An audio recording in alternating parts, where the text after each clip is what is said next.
ও কাকা বলেন। এ মানুষ তো দেখি ধান রোপণ করে, আপনি যে ধান কেটে ধান মানে দেখি পাট রোপণ করতেছেন, তাই হবে না পাট? হ্যাঁ হবে, খুব ভালো হবে। এ পাট এভাবে যদি আমরা রুই, তাই এতে উপকার কি? এতে পাটে কি কি উপকার একটু বলেন না। এতে কোনো গাছ হবে না।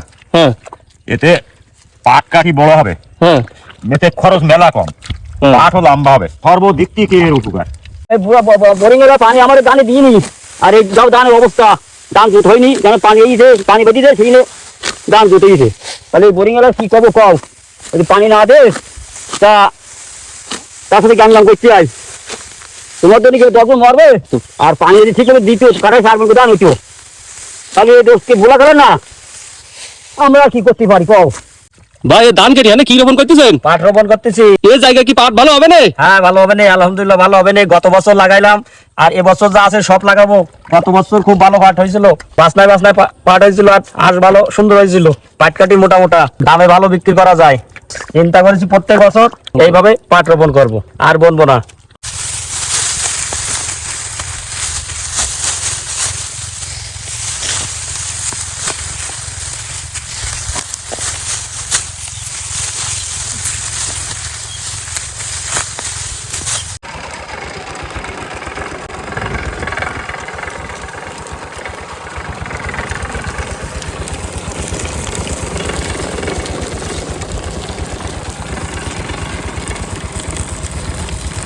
কাকা এ জমির মাটি কেটে করে যাচ্ছেন?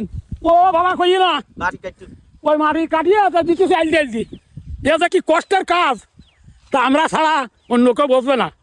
তা আমাকে এই সরকার যদি আমাকে বুড়ো মানুষদের একটু খেয়াল করতো, তা আমাকে মনে হয় জীবনটা একটু সার্থকতা হইতো। তা আমাকে যদি একটু নেক নজর করুক, এই দোয়া করি তার কাছে। আমরা হলো সারাটা জীবন আমরা চাষ কাজ করি, কৃষিকাজ। তা সরকারের কাছে দাবি যেন অন্তত আমাকে যদি একটু লক্ষ্য দেয়। আর কি কব বাবা, ফসল তো আবার গেছে, শুনতেছি তার নাই 800টা মন। তাহলে আমরা কি করবো এখন? উপায় কি আমাকে?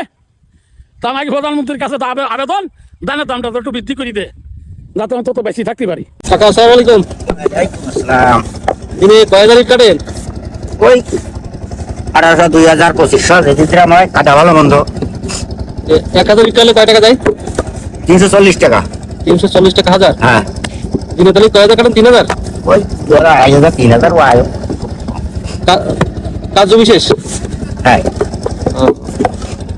ভাই কি করতেছেন ভাই? এই কচু সিলছিস ভাই? কোসবটি পাই ধরেছেন কেন? আর কাজ অনেক গেল। কারেন্টের কাজ করতে কারেন্টে ধরিছে, পরে কাটি ফেলতে হয়েছে, পুড়ি গেছি না কান। ও দাদা অনেক কষ্ট আছে আপনার। হ্যাঁ কষ্ট হয়, একটা বাচ্চা কাচ্চা আছে, সামনে আর একটা হবে, এখন করি তো খেতে হবে একদম। ও আল্লাহ যদি দিতে চাই দিবসটা হইতে পারে। এখন কিসের ব্যবসা করেন? এ কাঁচামালের ব্যবসা করি, এই কিনি কিনি কেটি বাজারে নিয়ে বিক্রি করি। অনেক কষ্ট আছে আপনার, এক হাত না থাকা সত্ত্বেও তো ভালো কষ্ট করতেছেন। হ্যাঁ কি করবো, করতে হবে তো একরম।